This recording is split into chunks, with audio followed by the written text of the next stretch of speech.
کە باستی ڕێخستنەوەی خەرجیەکانی خێزانەکەین. هەمیشە و تومالان لە ناو خێزانە پێویستە کارێک بکرێت لە ڕێگەی باوکەوە بە یاخود دایکەوە بێت کە ئێستا خانمانیش بە خۆشحاڵی و هاتوونەتە نێو پرۆژەی کارکردنەوە. ئیتر ئەم کارکردە لە دەستگا حکوومیەکانە ئەبێ یاخود کارێک تایبەت بەخۆتە بێ، بەڵام لە ڕێگەی ئەم کارەتەوە ئەبێ پلانێکتە بێ بۆ ئەو خەرجیانەی کە ڕۆژانە ئەنجامی لە خێزانەکەتە و بەپێی ئەو کەسانی لە ناو خێزانەکەتان و لە هەمان کاتیشە ئەبێ هەمیشە پلانێکتە بێ بۆی کە هۆکارەکانی سیاسی، هۆکارەکانی ئابووری، هۆکارە کۆمەڵایەتیەکان چەندین هۆکاری تر هەیە کە واکات تۆ بە شێوەیە لە شێوەکان خەرجیەکانت گۆڕانکاری بەسەرا بێ، کەواتە چەند گرنگە بەپێی ئەو شێواز و ژینگەی کەتیایە پلانت هەبێ بۆ خەرجیەکانی خێزانەکەت و بم شێوەیە بتانی بژێوی خێزانەکەت دابی بکەیت. ئەمانش پێویستی بە کۆمەڵ ڕێکار هەیە کە تۆ بتانی بیگریتە بەر تاوەکو بە شێوەیەکی باش خەرجیەکانی ئەنجام بێ لە ناو خێزانە. ئێمەش گفتوگۆ لەسەرم بابەتاکەین بە میوانداری زۆر بەڕێز دکتۆر خالید حەیدەر وەکو پسپۆڕی ئابووری بەڕێزان ئێستا لە ستۆدیۆ لای ئێمە میوانە. دکتۆر زۆر بەخێر بێبیانی باش. باسی خەرجیەکانی خێزانەکەی تا چەند گرنگە هەمیشە تۆ ئەڵێی هەوڵێم جارێکی ڕێخستنەوەی بۆ بکەم نەکرد پلاندانمی درەم پلانە بۆ ژیانم بڕواچکرد کۆمەڵێ بەربەسیێتە بەردەمی چۆن گرنگە ڕێخستنەوەی بۆ بکەیت. مەڵێ زۆر سپاسانەکەم بەناوی خۆی بەخشندەی مهرەبان. خۆی ئەوەی کە فەرموون جەنابتان زۆر ڕاستە کە تقریبەن تا ڕادەیەکی زۆر ڕێژەیەکی جێگیر هەیە بۆ دابشکردنی پارە لەسەر پێداویستەکانی مرۆڤ بۆ مانگێک بۆ هەفتەیەک بۆ ڕۆژێک.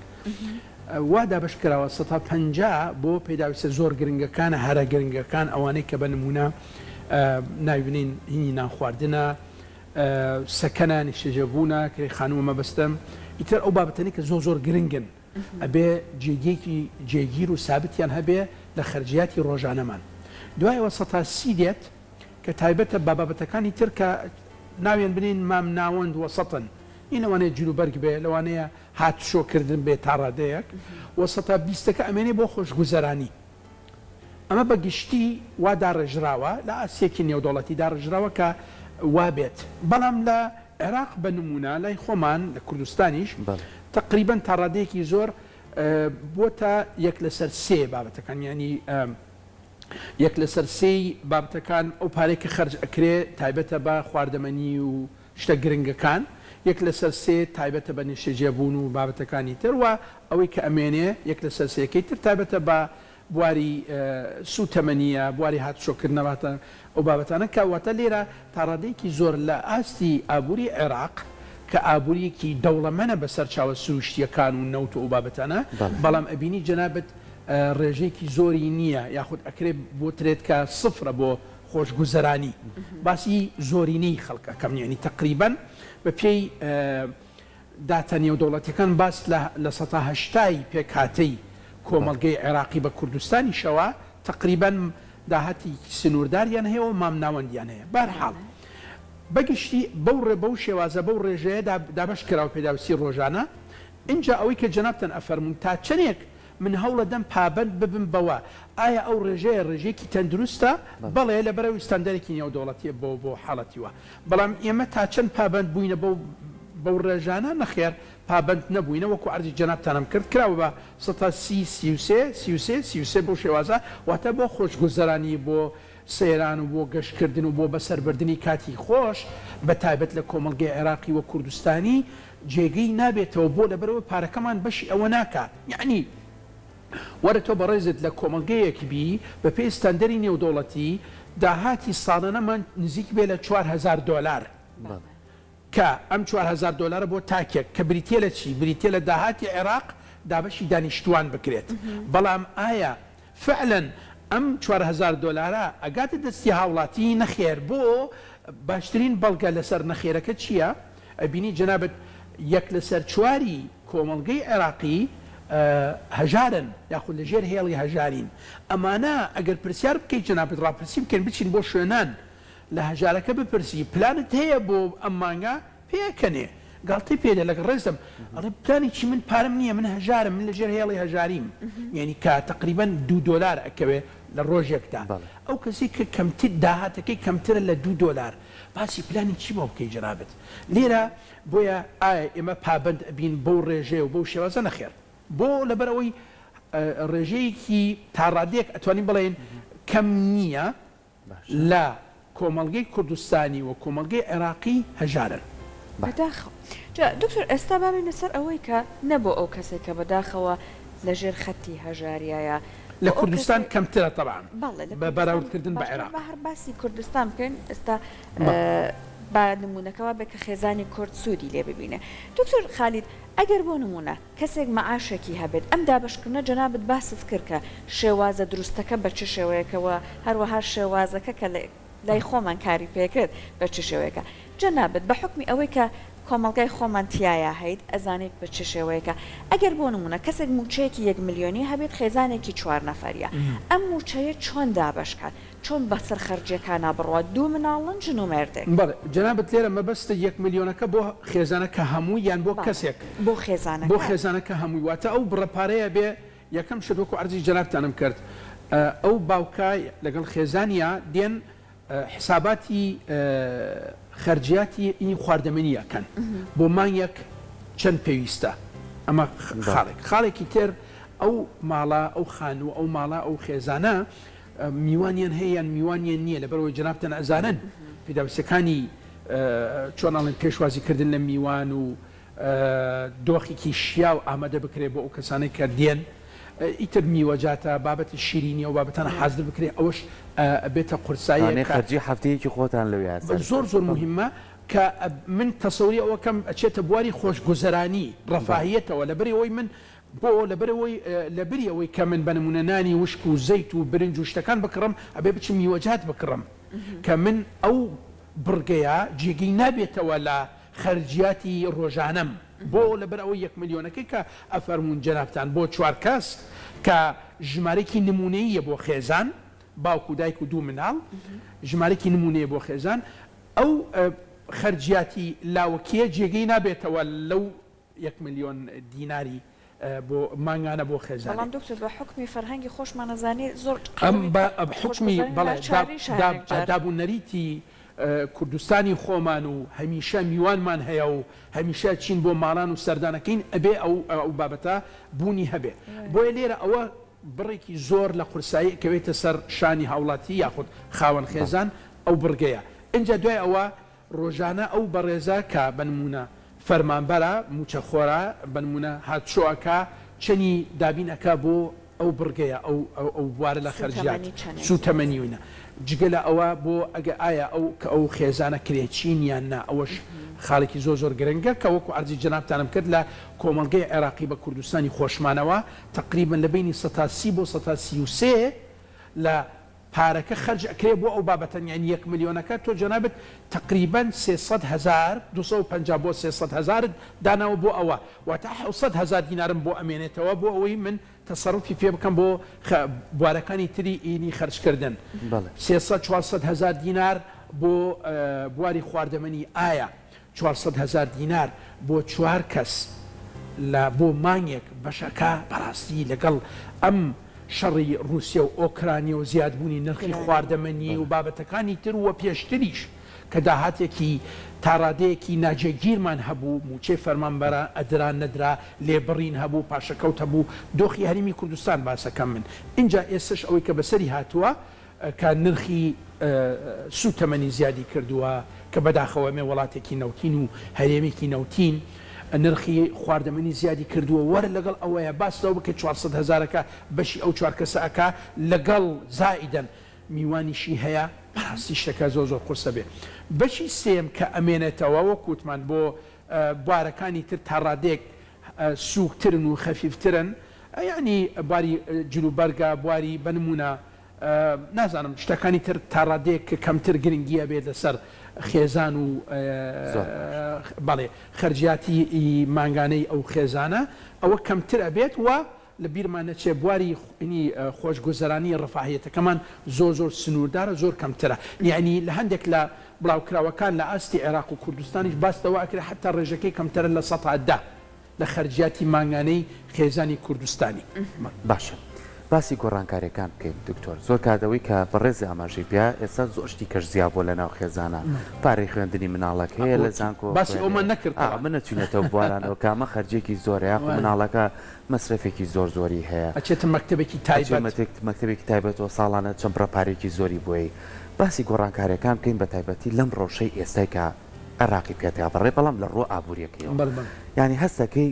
لە هەموو پارێزگاکانە قەلەقیەک لای هاوڵاتیان دروست بووە ینی بێمتمانی یەک لای هاوڵاتیان دروست بووە سەری کڕین و فرۆشن کە لە بازارە چەند لاوازی بەخۆیەوە بینیوە شوێنەکان لە خان و باڵەخانەکانەوە خەڵک ناتوانێت هیچ بکات چکە مەترسێکی لەسەر ژیانی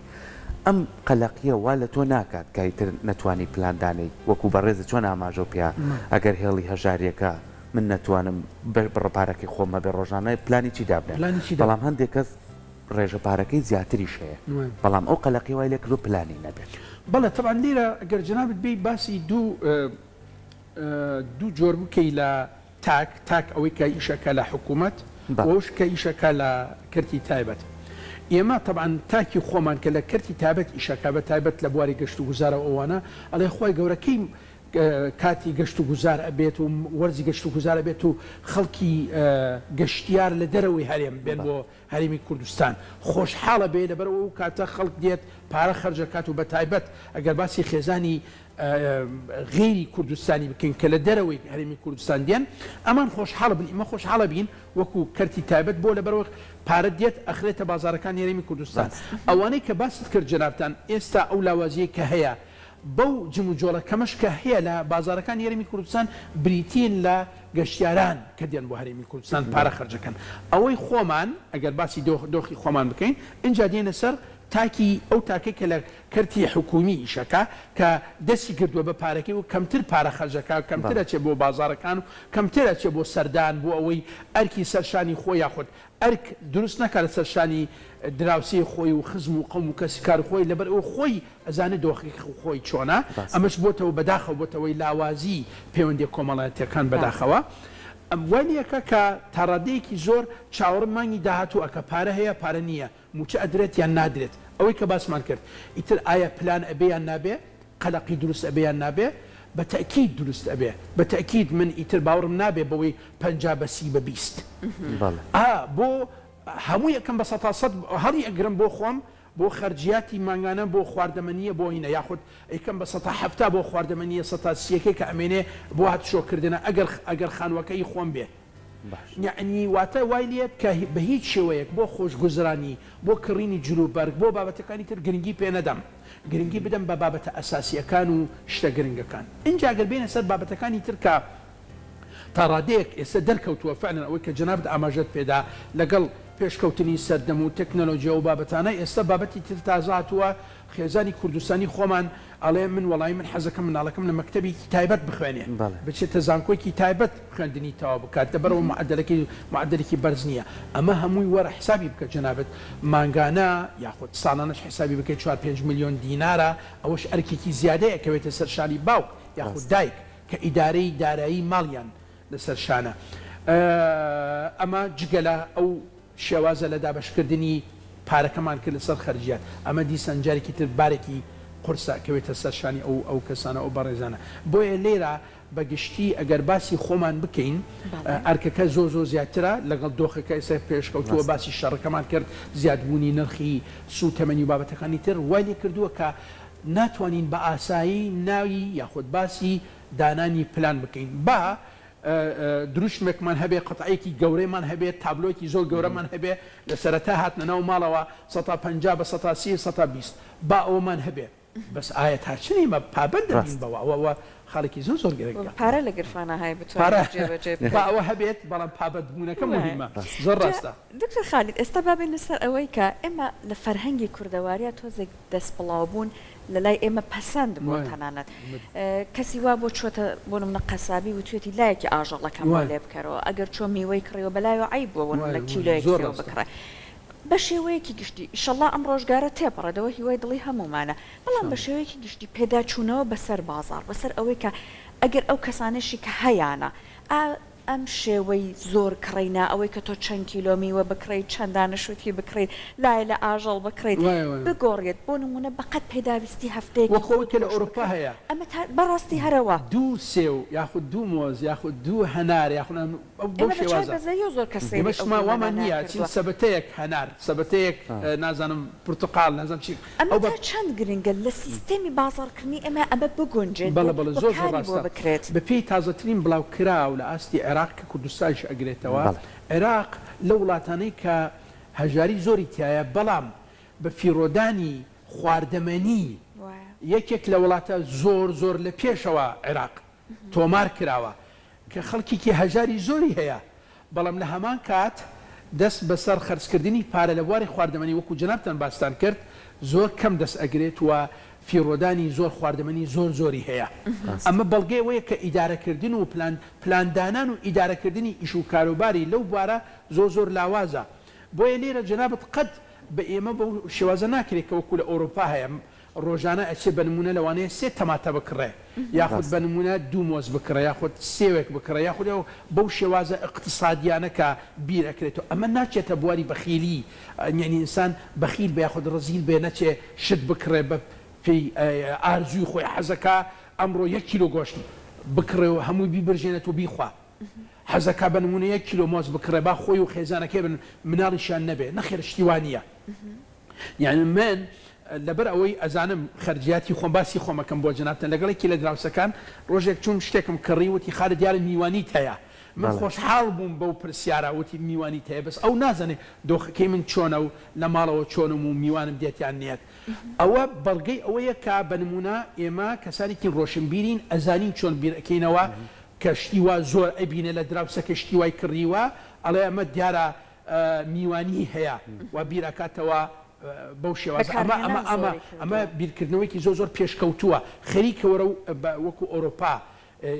تەسەڕوفات و هەسوکەوتمانە ئەبێ شتێکی زۆر گرنگە پێش 2013 پێش ئەو تووشی قەیرانی دارایی ببین و لەگەڵ حکوومەتی بەغا و داعش ئەو بابەتانە خەڵکی کوردستان وا بوو کە ئێستا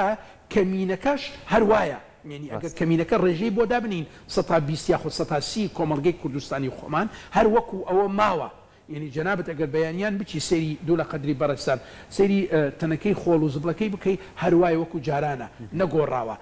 شت ئەکڕێ بە نمونە تەخمێکی نووسن و تەخمێکی قەنەفەی ئینی پێشوازی و میوانی ئەم ساڵی پار کڕوێتی ئەم ساڵ بە 20 گەڵا 25 کڕوێتی ساڵی پار ئەم ساڵ بە 3-4 گەڵای فرۆشێ و ئەیکاشتی تازاکەت ئەو جۆرە لە هەسوکەوت و کڕینی شتی تازە و بابەتانە هێشتا لە کەمینەکە ماوە شتێکی باشە کە ئێمە هەمیشە شتی تازەمان پێبێ بەڵام نەچێتە بواری زیادە ڕەوی بەداخەوە ئەوە هەیە ئەبێ ئەو کۆنتترۆل بکرێت وردە بەداخەوە ئەمە ئەڵێم لەگەڵ بوونی ناجێگیری لە داهات و دۆخێکی ناجێگیرمان هەبێ لە بواری دارایی و ئابوووریەکە وامان لەیەکە کە فێری چۆن ئەڵێن ژیرانە بین لە تەحەکومکردن و لە تەعاملکردن لەگەڵ پارەکەمانە فشارێکی زۆر وامان لەکە ژیرانە تەعامل بکەین لەگەڵ ئەو بڕەپارێکەمە بەداخەوە وایە ئەبوایە ئەمە پێشتر وا بیرمان بکردایەوە لە بابەتەکە زۆر باشە باسی بە زیادە ڕۆی ینی ئەوەی کە لە خۆمان زیادە زۆر بەداخەوە ئەبێتە زەبڵ و ئەمە چەند زیانێکیە هەم ژینگەی هەم لە بواری ئابووریا ئێمە زیانمان لێکەوێت لەوانێ ئێستا پرسیاری کۆمەڵی هاوڵاتی بێت دکتۆرە سا بنێ دەباشەوە خۆ لەسەر شەقامەکان سنووقێ تەماتایان بە 2000 ئەی خۆ نیوەی 2 دەماتە بۆ من جیان ناکات وڵات سنووقە کاکڕم ئێ باشە سنووقەکە بکڕە دکتۆرێ من نمونەما لە بەردەمای هەندێک هەندێک خێزانی هەبوو کە لە ئاستێکی مامناواندا بوو بەڵام سنووقێ تەماتەیەکڕی لە وەرزێکی تایبەتی خۆیان ئەی بردەوە چەنی پێویست بوو بەکارهێنا چەنی پێویست بووی کرد بە لەتکە تەماتە وشکە کردەوە بۆ وەرزێککە بەکارێنە ئەوەی کە ئێمەوی کرد بە دۆشاو یانی خستە موجەمیدەوە تریە بە هەماشەوە کەمانە پێداویستین ئێمە گەرەشتە زۆرەشمان هەبێ لە ماڵە ئێمە بتوانین ئەم سوودانەی لێ ببینین نەوەکو بەفی ڕۆی بێت بۆ ئێمە وانەکەین کە بە شێوەیە لە شێوەکان ئەم شێوازی مامەڵەکردە بەم شێوازە مامەڵەکەی نەوەگلەوەی چوار تەماتە بەکاربێنم نوێی کە بکەمە سەڵی زبڵدانەکە ئەمە پێویستی چۆنە کاری لە ئەمە ئەوەی کە زۆر گرنگە باست کرد جنابەت ئێمە خۆمان لە کاتی سەرەتاکانی 2014 بەڕاستی ئەوەمان ئەکرد و ئێستش تا ڕادێکی زۆر ئەو کە بینی جنابەت لەسەر جادە فعلەن کە ڕووی جنابەت تەماتاگە بە کیلۆ بیکڕی بە 750 بەڵام ئەگەر لە سنووقەکە بیکڕی بە 250 خودی ئەم سعرە ئەو نرخە هانت دەدات بۆ ئەوی سنووقەکە بکڕی کە بە نمونە 7 کیلۆ یاخود 10 کیلۆیە چی ئەەکەی بەشێکی هەڵەگری لە مجەمیدە بەشێکی نازان بەکارێنی پاکیەکەیتەوە بەشێکی تریش ئیدی بە دراوسەکەت سبەی ڕۆژ دراوسەکەت ئەچێ ئەو شتە ئەکڕێ لێرە ئەو هەستە دراوسێتیە برادرایەتیە لایەنە کۆمەڵایەتەکە دروستە بێت بە تایبەت لەگەڵ دراوسێکت ماقونیە تۆ جەنابەت سندوقی تەماتە هەڵ بگری بە نمونە بچی بۆ بیبێ بۆ خزمان و دۆستان لە گەڕێکی تر یاخود لە شوێنێکی تر ئەولا ئەوەی کە زۆر نزیکە دراوسێکە تا لێرە ئەو لاینە کۆمەڵایەتیە دروستە بێت و بەهێزترە بێت ئەمڕۆ تۆ جەنابەت پەتاتت کڕیوە تەماتت کڕیوە پیازت کڕیوە سبەی ڕۆژ دراوسەکانی ترت واکەن ئەوەی گرنگە بەڕێکەوتن بکرێ ئەم بابەتە ینی من و سێ چوار دراوسەی تر خۆمان بچین یەک سندوق تەماتە ئەکرین 10 کیلۆ بێ هەر کەسێک بە نمونە ئەگەر 5 دراوسە بێن یەکی 2 کیلۆ تەماتە دابش ئەکرێت بە شێوەیەک باشەکان بۆ خۆمەڵەگەن و خراپەکانە دەم بە دراوسەکانم ئیتر لێرەوە ئەکەین کە ئەو هەستە کۆمەڵایەتیە دروست ببێت و بەقووەترە بێ بە تەکید لە هەمان کات بابەتەکە بابەتێکی ئابوووریانەیە ژیرانەیە لە تەعاملکردن لەگەڵ بڕێکی پارەیەکی تاڕادەیەکی جێگیر و تاڕادەیەک کەمتر لە ئاسی پێویست بەو شێوازە تەعاملەکەین بەڕاستی ئێستا کۆمەڵگەی کوردستانی زۆر پێویستیە بەو شێوازە لە تەعاملکردن زۆر زۆر سپاسەکانت بە هیوایە کە بارودۆخی ئابووری کوردستان چاک بێت ئارامی لە وڵاتە هەبێت و لەگەڵیشە ئەم پێداچوونەوە بە شێوازی خەرجی ماڵەکانیشە سیدێکی بکەین چایەکی پیا بخشێنینەوە